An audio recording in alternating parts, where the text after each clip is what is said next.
ये सत्संग परम तीर्थ है, वैसे ही मद्रौत परम तीर्थ है और ये सत्संग रूपी परम तीर्थ। सत्संगः परमं तीर्थ सत्संगः परमं पदम तस्मात् सर्वं परित्यज्य सत्संगः सततं कुरु।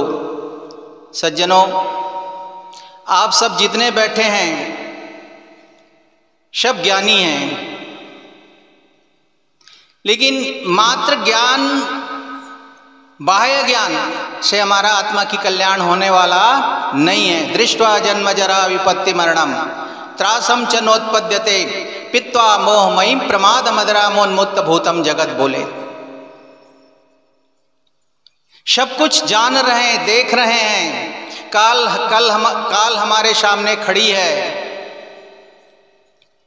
लेकिन जन्म भी हो रहा है, मृत्यु भी हो रही, बुढ़ापा भी आ रहे हैं, सबको पता है, सब जान रहे हैं, समझ रहे हैं, दृष्टवा देख रहे हैं, जन्म विपत्ति मरणम, और दुख भी आने वाला है, महान दुख आने वाला है। त्रासम च नोत्पद्यते, लेकिन व्यक्ति कोई नहीं चाहता है मैं दुखों से निवृत्ति मेरी हो जाए, अफसोस है। सज्जनों ने इस बात को आपको चिंतन करना है।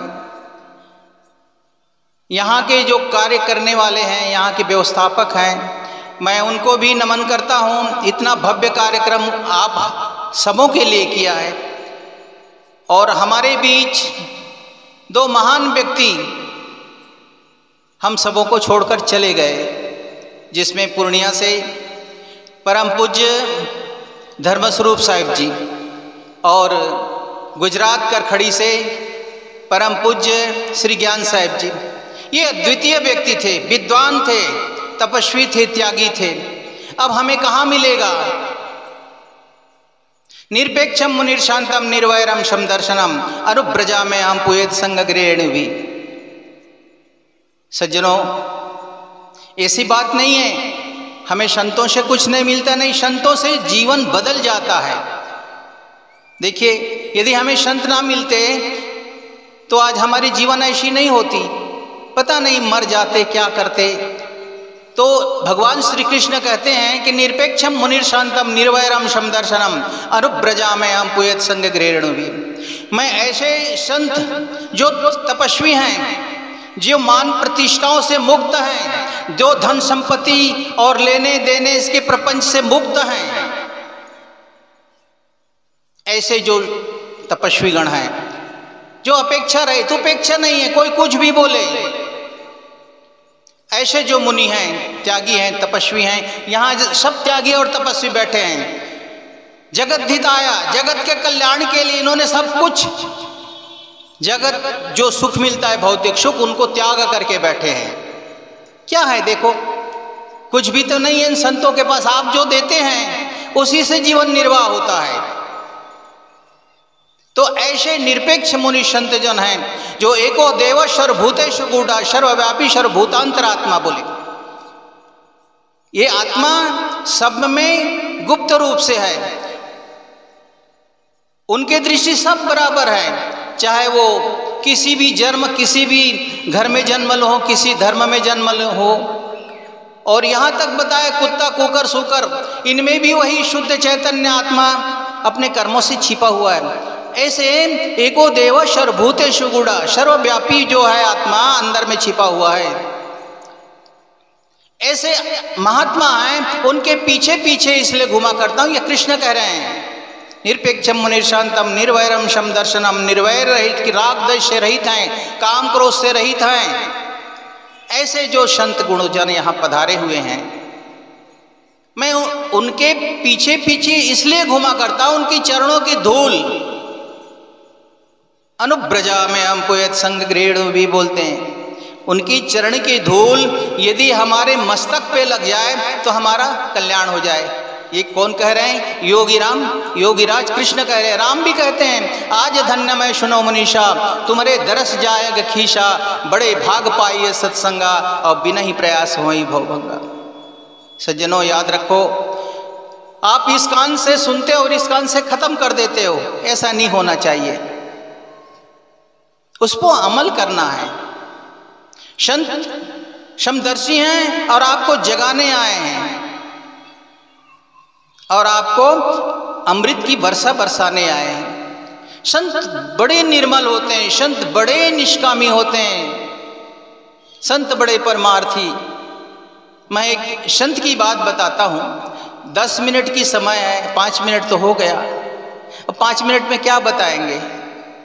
तो एकनाथ जी महाराज ऐसे महात्मा हुए, बड़े ज्ञानी तत्वदर्शी हुए। वो अपने शिष्य और शिष्याओं को लेकर के गंगोत्री की दर्शन के लिए जा रहे थे। बोले महाराज गंगोत्री के दर्शन कराओ, क्योंकि रामायण में लिखा है गंगा का जल रामेश्वरम में भगवान शिव में जो अर्पित करता है, चढ़ाता है, उनका मोक्ष हो जाता है। रामायण पढ़ने वाले सब बैठे हुए हैं। तो सब जा रहे थे। अब जा रहे थे, गंगोत्री से गंगा जल ले आए और गंगा जल ले के सब लोग आ रहे थे, रामेश्वरम के लिए जा रहे थे। इस बात को थोड़ा हम कुछ और ढंग से कह रहे हैं। एको देव सर्वभूतेषु गूढ़ः, शब्द में आत्मा है, इसलिए मैं एक बात कह रहा हूँ। बीच में गधा बेचैन पड़ा हुआ है, अचेत पड़ा हुआ है। अब गुरुजी ने देखा ये तो गधा है, इसकी अंतिम समय आ गया। शिष्यों को बोला ये गधा को गंगोत्री से जो जल लाए हो उस जल को पिला दो। तो एक दूसरे की ओर देखने लगे, बोले गधा को हम गंगा जल पिलाएंगे, हम तो रामेश्वरम में जल चढ़ाने ले जा रहे हैं। देखो, सुनना और जीवन में उतारना बहुत कठिन है। जब गंगोत्री से तो किसी ने तैयार नहीं हो, शिष्य लोगों ने, गंगा जल हम रामेश्वरम में चढ़ाने के लिए जा रहे हैं, ना कि गधे को पानी पिलाएंगे। तो एकनाथ जी महाराज जी बोले आप लोग नहीं पिलाते हैं तो मेरे लिए देखो देव सर्वभूतेषु गूढ़ः है, मेरे लिए इसमें भी परमात्मा है, गधे में भी परमात्मा है। इस प्रकार के उन्होंने गंगा जल जो ला रहे थे गंगोत्री से, वो गधे को पिला दिया। सज्जनों, कोई जीव के प्रति आपको घृणा नहीं होना चाहिए। सर्वे भवन्तु सुखिनः, सर्वे सन्तु निरामया, सर्वे भद्राणि पश्यन्ति, माँ कश्चित् दुःख, किसी को दुख ना हो, ये आपके अंदर में होना चाहिए। गधे थोड़ा चेतन अवस्था में जब आ गया, चेतन अवस्था में आ गए, अंत में वो सब रामेश्वरम को गए, रामेश्वरम में गंगा जल चढ़ाया। अंत में उसकी लेखा जोखा हुआ तो जो गुरुजी ने गंगा जल रामेश्वरम को पिलाए थे उसका पुण्य अधिक हुआ। सदगुरु कबीर साहब ने कहा जीव घात न कीजिए, या जीव मत मारो बापुरा, सबके एक ही प्राण, हत्या कबहु न छूटी है, जो कोटि सुनो पुराण और जो कोटि हीरा दे उदान। आप तो सब ज्ञानी लोग हैं, पंडित लोग आते हैं, ओम गणानान्त्वा गणपति गुं हवा मैं निधिनान्त्वा दिन निधिपति गुं, ये करते हैं, लेकिन वो जीवन में नहीं उतारते। इसलिए इस बात को ध्यान रखो, कोटिन सुनो पुराण, पुराण को सुनने मात्र से कल्याण नहीं होने वाला है। सदगुरु कबीर साहब की वाणियों को आप विचार करके देखें।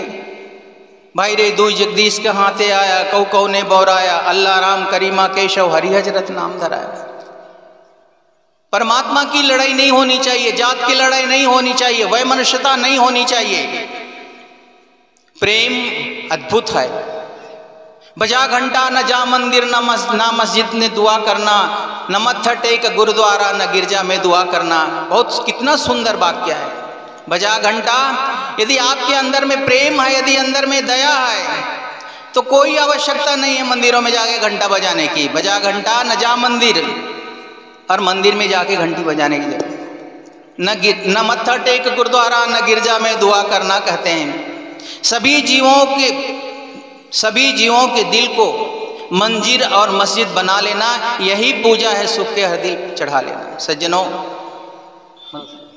मैं आपसे विनंती करता हूं, और यहाँ के जो संत हैं जो इतना बड़ा कार्यक्रम करा रहे हैं उनको भी मैं नमन करता हूं, और गुरुजनों के चरणों में भी नमन करता हूं, और अपनी वाणी को विराम देता हूं। बोलो सद्गुरुदेव की जय।